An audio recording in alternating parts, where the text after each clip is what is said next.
महोदय, इस समय 75 बड़ी सिंचाई योजनाएं और 155 मध्यम दर्जे की योजनाएं कार्यान्वयन के विभिन्न चरणों में हैं। हमें आशा है कि उनमें से अधिकांश को 4 या 5 वर्षों में पूरा कर लिया जाएगा, जिससे काफी अच्छी सिंचाई क्षमता विकसित हो जाएगी।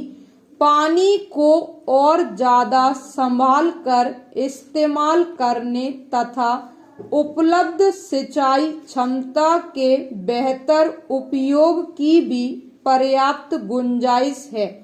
मैंने निर्देश दिए हैं कि इन सब पक्षों पर विशेष ध्यान दिया जाए, क्योंकि हम सब अनुभव करते हैं कि हमारी अर्थव्यवस्था तथा भविष्य के लिए इनकी कितनी आवश्यकता है।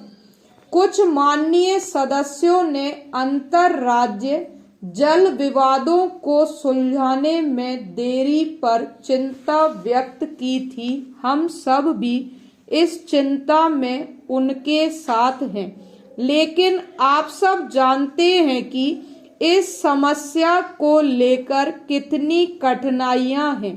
पानी राज्यों के अधिकार क्षेत्र वाला विषय है और इससे संबद्ध विवाद मुख्यतः उन राज्यों को बातचीत द्वारा हल करने से है जो इससे जुड़े हों।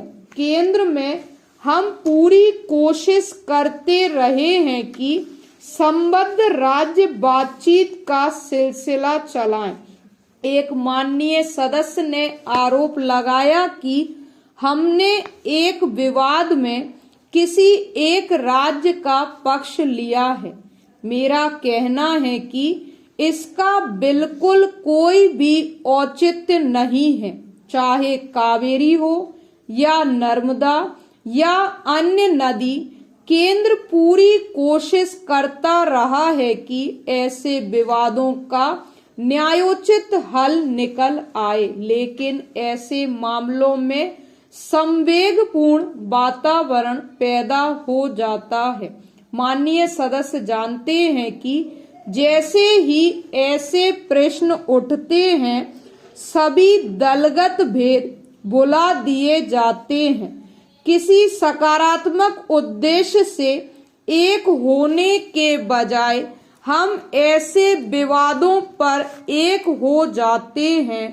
चाहे कोई प्रस्ताव कितना ही तर्कसंगत क्यों ना हो, लोग इस डर से उसे मानने से कतराते हैं कि उन्हें अपने क्षेत्र में जनता की आलोचना का शिकार होना पड़ेगा और उनकी लोकप्रियता पर प्रभाव पड़ेगा। अगर प्रस्ताव न्यायोचित है तो दोनों ही पक्ष उसे अन्यायपूर्ण करार दे देते हैं। एक प्रस्ताव यह आया था कि पानी को राष्ट्रीय संपत्ति घोषित कर दिया जाए। मैं पूरी तरह से इसके पक्ष में हूँ और अगर आवश्यकता हुई तो ऐसा करने के लिए संविधान में संशोधन किया जा सकता है, लेकिन इसके लिए राज्यों की स्वीकृति मिलना आवश्यक है और उनमें से अधिकांश ने इस विचार का विरोध किया है।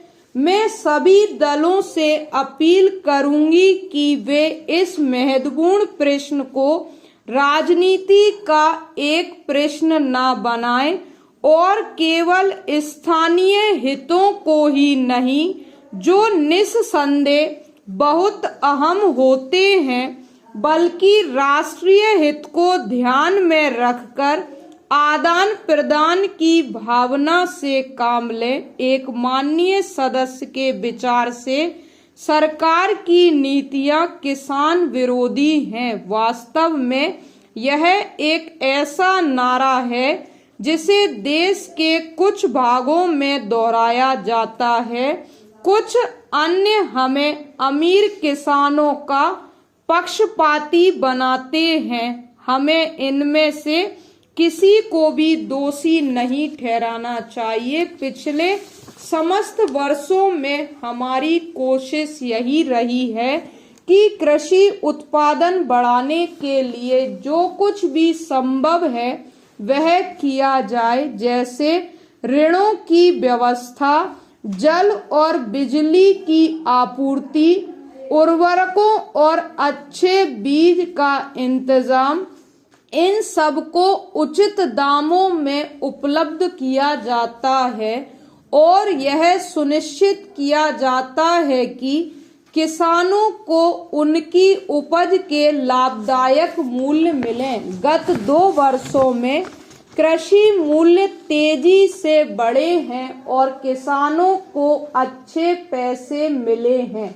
जब मूल्य कुछ गिरने लगते हैं तो शिकायतें होनी शुरू हो जाती हैं, लेकिन अगर औद्योगिक कच्चे माल तथा तैयार माल की कीमतों के साथ साथ कृषि जिन्सों के भी मूल्य कुछ ना गिरें तो आम तौर पर मूल्यों को कैसे नीचे लाया जा सकता है।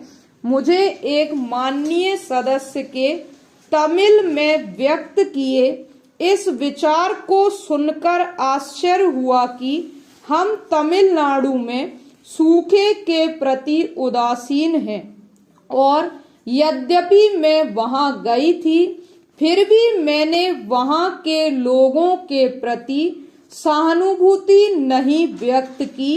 यह एक असाधारण आरोप है। जो कहा गया उसके विपरीत मैंने अपनी गहरी चिंता व्यक्त की। मुझे बताया गया है कि इन सदस्य महोदय ने राज्य में सूखे के लिए कांग्रेस को दोषी ठहराया।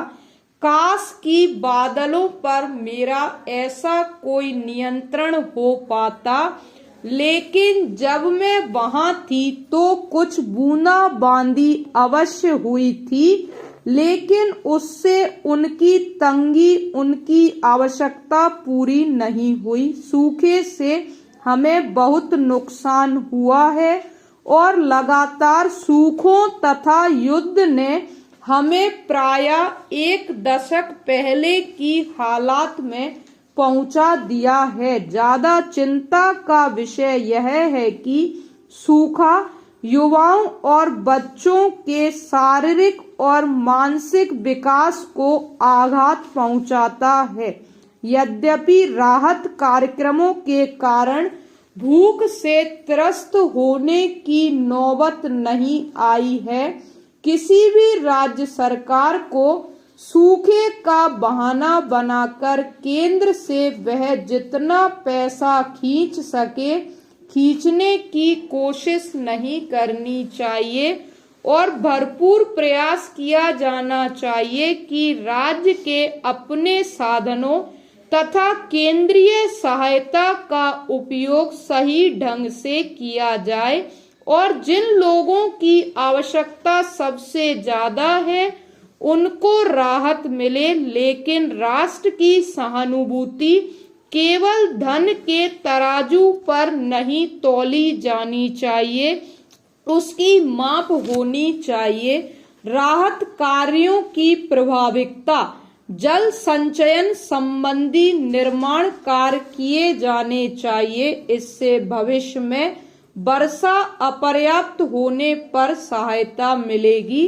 इस काम के लिए सरकार को स्वयं स्थानीय लोगों को जहां तक हो सके प्रेरित करना चाहिए और ठेकेदारों पर भी भरोसा करके संतुष्ट नहीं हो जाना चाहिए, क्योंकि हो सकता है कि ठेकेदार अपने लाभ के लिए लोगों का शोषण करने लगे। अन्य राज्यों में भी जैसे असम, मध्य प्रदेश, उड़ीसा और पश्चिम बंगाल में हालत उतनी ही खराब थी और वहां भी सूखे का प्रभाव बहुत समय तक अनुभव किया जाएगा। हिमाचल प्रदेश में भूकंप से कष्ट पाने वालों के साथ भी हमारी सहानुभूति है।